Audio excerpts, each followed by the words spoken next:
The marriage process starts with the betrothal ceremony known as the Sponsalia. The ceremony represented the father of the bride passing his ownership of his daughter to her future husband.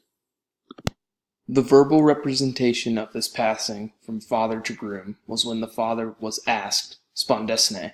If he agreed, he would then respond with spondeo. After this happened, the groom then put the engagement ring on his bride's left-handed ring finger, signifying that she now faithfully belongs to him. The rings were made of iron, bronze, and gold, but gold was typically reserved for wealthier families. The image on the ring usually showed an animal and/or a human. The engraving was then used to sign the tabula legitima, which ensured the intent of the couple's marriage.